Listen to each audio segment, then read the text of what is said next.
Assalamualaikum warahmatullahi wabarakatuh. Bismillah walhamdulillah wassalatu wassalam ala rasulillah sayyidina wa nabiyina Muhammad ibn Abdillah wa ala alihi wa sahbihi wa man walah wa la hawla wa la quwata illa billah. Bertemu kembali dalam pelajaran kitab Mada Gola Iblis.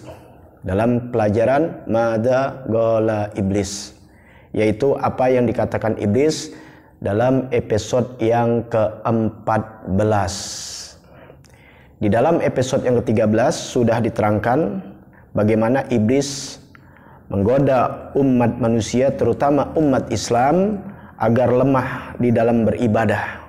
Tentunya yang diterangkan di episode yang ke-13 bisa disaksikan lagi, di mana iblis mewaswaskan seseorang yang sedang ibadah sholat, yaitu agar mengulur-ngulur waktunya sampai keluar dari waktu sholat, sehingga sholat tersebut dipukulkan ke wajahnya. Selengkapnya silakan kembali ke episode yang ke-13. Pada episode yang ke-14 ini kita lanjutkan. Kata iblis masih menjelaskan, menguraikan kepada Habibuna Muhammad sallallahu alaihi wasallam, fa'in huwa ghalabani arsaltu ilaihi wahidatan min syayatinil ins. Fa in huwa ghalabani, apabila dia mengalahkan aku, kata iblis, artinya yaitu seseorang bisa ngalahin iblis, tidak tergoda untuk mengulur-ngulur waktu, tetap pada waktunya dia sholat, bahkan di awal waktu. Iblis nggak tinggal diam. Makanya kata iblis, apabila dia bisa mengalahkan aku, arsaltu ilaihi, maka aku kirim kepada orang tersebut wahidatan, seseorang, min syayatinil ins, dari bangsa manusia. Aku kirim setan dari bangsa manusia. Ini jin, ini iblis yang mengatakan.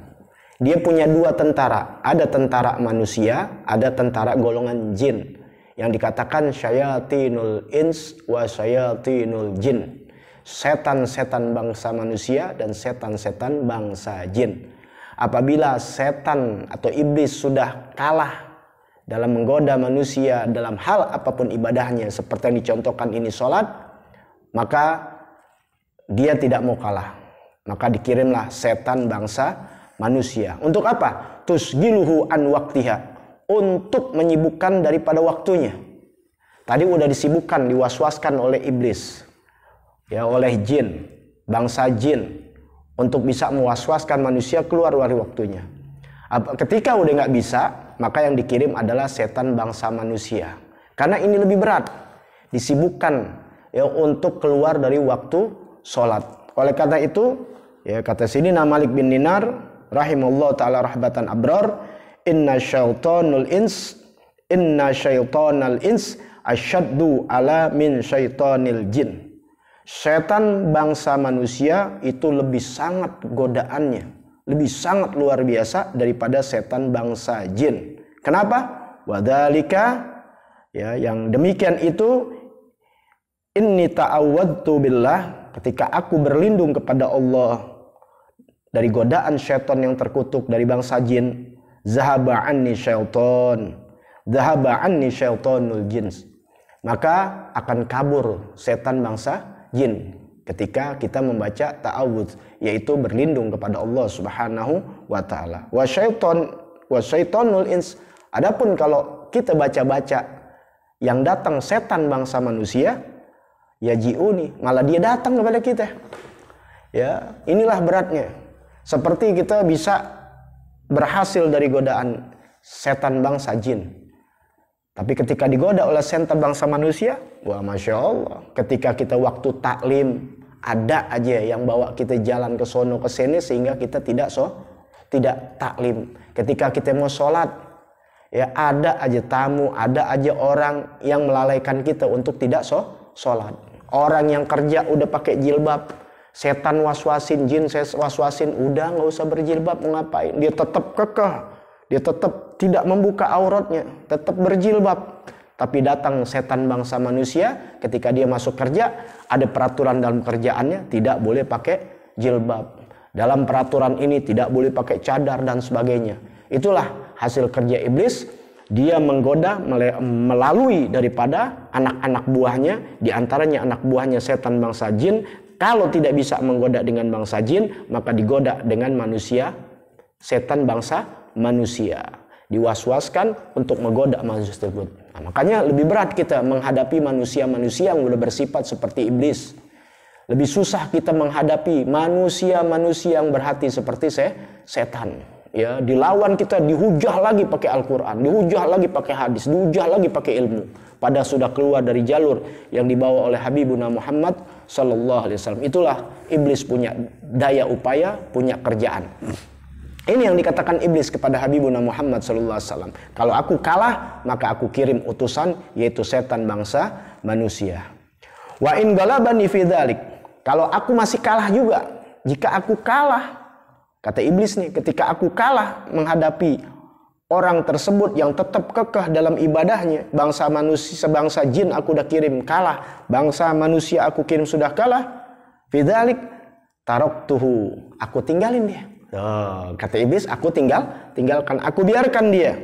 Tapi ingat, tidak demikian juga dia meninggalkan begitu aja, tidak. Karena iblis mengatakan hatta idza kana fis shalah qultu lahu undur yaminan wa shimalan. Kalau masih kalah juga, aku biarkan dia di dalam sholatnya, sehingga aku waswaskan dia dan aku katakan ketika dia sholat. Jadi intinya pertama, iblis menggoda agar manusia tidak sholat. Ini karena penjelasannya masalah sholat. Bisa diuraikan tentang puasa, tentang haji, tentang menuntut ilmu. Tapi iblis sudah satu contoh buat kita. Dia menggoda manusia supaya tidak sholat. Diwaswaskan supaya keluar dari waktunya, supaya nggak sholat. Masih sholat juga orang ini. Maka diutus setan bangsa manusia. Agar menyibukkan orang tersebut yang sudah diutus oleh iblis. Diwaswaskan untuk menggoda manusia antara manusia. Untuk tidak sholat atau keluar dari waktunya. Masih kalah juga. Maka iblis biarkan orang tersebut untuk ibadah. Hebat gak iblis? Dibiarkan dia. Udah biarin deh ibadah, biarin dah dia sholat. Tapi iblis membisikkan, ya, mewaswaskan di mata hatinya, undur yaminan wa shimalan. Udah lu sholat. Ketika sholat, tolong nengok kanan kiri. Nah, jadi ketika ibadah dibiarkan oleh iblis, dalam ibadahnya dilalaikan supaya tidak khusyuk kepada Allah Subhanahu wa taala. Jadi nengok kanan, nengok kiri, pikiran melayang dan sebagainya. Sama kita aplikasikan di dalam mengaji. Dia tidak bisa menggoda manusia untuk waswaskan. Udah nggak usah nuntut ilmu, nggak usah ngaji, nggak usah taklim. Masih juga taklim. Diutus setan-setan bangsa manusia. Ya, nggak perempuan, nggak laki yang menggoda orang tersebut supaya nggak taklim, diajak jalan-jalan, diajak waktunya, diajak ini, diajak itu. Ya, setan bangsa manusia ini boleh istrinya, boleh suaminya, boleh anaknya, boleh keluarganya, boleh tetangganya, boleh siapapun bahkan yang dikenal, yang sudah dibisikkan oleh iblis untuk menggoda. Tanpa sadar ini manusia, kalau sudah dia dibisikkan untuk iblis menggoda orang-orang yang istiqomah di dalam ibadahnya. Nah, ketika mau taklim bisa melawan hawa nafsu iblis, melawan hawa nafsu setan, tapi setan bangsa manusia lebih kuat godaannya. Ada aja, yuk ada bisnis nih, yuk ini, atau istri ajakin jalan-jalan, suami ajakin jalan-jalan, yang biasanya di waktu taklim, atau alasan arisan lah, alasan pertemuan lah, perkumpulan ini, sehingga istiqomahnya dia di dalam menuntut ilmu hilang. Tuh, godaan bangsa manusia lebih berat. Ini jin iblis yang mengatakan ini adalah setan bangsa manusia. Artinya di manusia, tapi wujudnya adalah menggoda seseorang untuk tidak ibadah atau tidak jadi istiqomah. Nah, ketika tidak bisa juga, ya maka iblis biarkan dia untuk sholat, dibiarkan untuk taklim. Tapi ketika taklim, ya maka iblis buat dia untuk ngobrol sini, ngobrol sana, ya ketawa sini, ketawa sana. Artinya supaya nggak konsen di dalam penjelasan ilmu. Ingat itu, iblis tetap bekerja keras terus sampai kita mati. Kalau kita belum mati masih bernapas, nggak bakal berhenti iblis untuk menggoda manusia di dalam ibadah kepada Allah Subhanahu wa taala. Saudara, dilanjutkan kemudian, ya, kalau orang itu udah nengok kanan kiri di dalam sholatnya, udah sembarangan, ya apalagi nggak pakai ilmu. Apalagi nggak pakai ilmu, makanya setan goda jangan nuntut ilmu. Sebab kalau nuntut ilmu jadi ngerti. Kalau nggak nuntut ilmu, kagak ngerti. Walaupun sholat ini nggak diterima. Kalau sholat udah nggak diterima yang menjadi landasan, maka ibadah-ibadah yang lain tidak diterima oleh Allah Subhanahu wa Ta'ala. Ya, maka dia nengok kanan kiri. Fayandur, ya, maka dia melihat. Fa inda dzalik, maka ketika itu kata iblis, maka ketahuilah, ya, yang demikian itu amsahu biyadi ala wajhi, aku usap wajahnya itu orang. Kata iblis, aku usap wajah tu orang, wa uqabbilu ma baina ainaihi, dan aku cium di mana keningnya di antara kedua matanya. Tuh, iblis girang banget ketika orang itu nengok kanan kiri, maka iblis bergembira, ya, diusap wajahnya, diusap-usap, kemudian dicium di keningnya, wa agululahu, dan aku katakan kepada orang tersebut yang lagi sholat, qad ataita ma la yasluhu abada, engkau telah mendatangkan sesuatu yang tidak baik selama-lamanya. Engkau dalam ibadah, dalam taklim, dalam ibadah, dalam sholat, dalam puasa dan sebagainya, ya, engkau tidak ada kebaikan di situ. Artinya engkau lakukan itu tidak ada pahala di sisi Allah Ta'ala, tidak ada keredoan dari Allah Subhanahu wa Ta'ala. Wa anta ta'lam ya Muhammad, dan kau ketahui ya Muhammad, kata iblis, man taksuru iltifatu fis shalah, man taksuru, siapa yang banyak iltifat di dalam menengok, menoleh. Orang yang sholat banyak menoleh kanan kiri. Kalau taklim banyak ngobrol ini, bukan khusyuk, main HP segala udah macam-macam sekarang, nggak khusyuk dia dengerin. Dia main HP, dia ngobrol. Kalau sholat tentu nggak ngobrol, batal, tapi disuruh bergerak sana sini, nengok kanan sini, ada aja yang dia tidak jadi khusyuk, tenang, tidak tumakninah. Ya, di dalam sholatnya, yadribullahu biha wajhah, maka Allah pukulkan ke wajahnya dengan sholat itu. Artinya Allah pukulkan sholat itu ke wajahnya. Artinya tidak diterima Allah Ta'ala.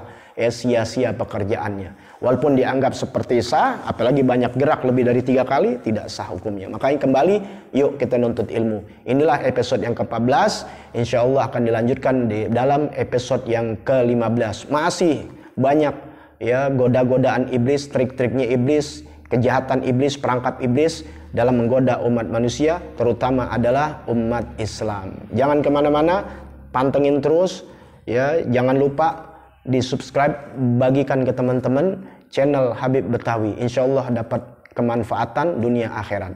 Episode yang ke-15 nanti akan tayang, tapi jangan lupa episode-episode yang sebelumnya disaksikan, disimak, diulang-ulang dari pertama sehingga nyambung, ilmu nyambung, insya Allah dapat kebaikan. Afwan minkum, wassalamualaikum warahmatullahi wabarakatuh.